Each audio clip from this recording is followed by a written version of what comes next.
बोध जी। राधे राधे। राधे राधे महाराज जी। महाराज जी, क्या आज कलयुग में भगवत प्राप्ति हो सकती है? और क्यों? भगवान है तो प्राप्त क्यों नहीं हो सकते? कोई भी युग हो, भगवान है। हम लोग ऐसे बैठे हैं क्या? पूरा जीवन ऐसे व्यतीत हो गया क्या? मजाक में जीवन व्यतीत होता है क्या? मजाक से काम क्रोधों को जीता जा सकता है क्या? हृदय में आनंद ना हो तो विषयों पर विजय ऐसे प्राप्त की जा सकती है? माँ बाप पत्नी पुत्र परिवार, इसी में तो पूरा जीवन पचड़े में जो फंसाए हुए हैं, और पूरा जीवन अकेले व्यतीत, क्या ऐसे ही हो गया? ऐसे हो जाएगा?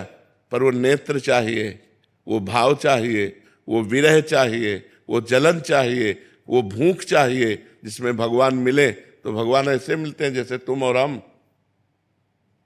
ये केवल कहने सुनने की बातें नहीं है, जाने मोरी छाती। अब ये सब वो थोड़ी कोई अपने अरबों के बैलेंस को बता देता है क्या कि मैं अरबपति हूं? उसकी चाल ढाल उठना बैठना से पता चलता है कि करोड़पति की खाकपति है। अपने आप अगर तुम्हारी दृष्टि है तो पहचान सकते हो। भगवान जब है तो मिल क्यों नहीं सकते? ऐसा कहीं लिखा है कि कलयुग में नहीं भगवान मिलेंगे?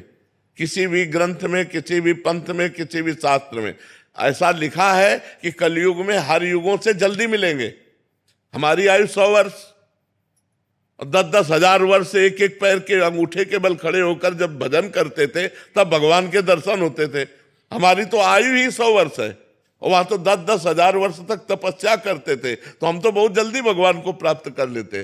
जो 10,000 वर्ष तपस्या करने का फल मिलता था, कलयुग में 24 घंटे नाम कीर्तन करने से मिल जाएगा। इतनी कलयुग की में कलयुग समयुग आन नहीं, विश्वास करो, कलयुग समयुग आन नहीं। जो नर कर विश्वास, गाय राम गुण गण विमल, भौबिन तरय प्रयास। कलयुग के समान कोई युग नहीं, न सतयुग न त्रेता न द्वापर। क्योंकि कलयुग में कम समय में, कम भजन में भगवान की प्राप्ति हो जाती है। जहां 10,000 वर्ष हाथ उठाकर वायु पीकर तपस्या, वहां रोटी दाल खाकर रात दिन नाम जप करो, भगवान की प्राप्ति हो जाएगी। बिना भगवान की प्राप्ति के जो संत महात्मा जन है, जो सतमार्ग के पथिक है, वो ऐसे जी रहे हैं क्या? ऐसे 1 मिनट आप नहीं रहना चाहोगे? 1 मिनट आपको एक कमरे में रख दे और बढ़िया से बढ़िया आपका भोजन देंगे, एसी रूम होगा, लेकिन मिलने किसी से नहीं देंगे, ना मोबाइल ना टीवी ना किसी से मिलने, तो आप कहोगे हम नहीं जी सकते। भगवान के बिना एकांत नहीं सह सकते आप। एकांत सबसे बड़ी सजा है, और अगर भगवान से चित्त जुड़ा है तो एकांत सबसे बड़ा आनंद है। समाज से एकांत की तरफ मन भागता है जिसका मन भगवान से जुड़ने लगता है। तो आप सोचो, आप लोगों ने पूरा जीवन व्यतीत किया, कैसे ऐसा हो सकता है कि भगवान ने मिले हो, हम चैन से मुस्कुरा रहे हैं? भगवान के बिना हमारा जीवन ही नहीं है।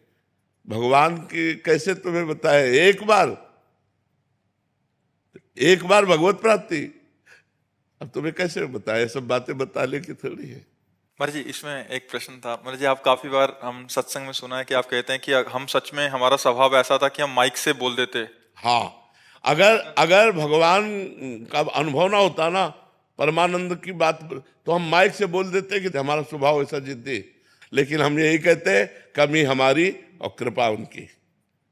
कमी हमारी और कृपा भगवान की। स्वभाव में हम बता रहे हैं। अच्छा, ऐसा स्वभाव ना होना तो 500 साधु हैं, और सब 20 से लेकर के 35-40 तक के हैं, और सब ग्रेजुएट है, पढ़े लिखे। ऐसे नहीं मर्यादा चल रही, ऐसे नहीं चलती, ऐसे नहीं। आंख में दम नहीं, तुम्हारी बाजुओं में दम नहीं, तो फिर शासन नहीं चलता।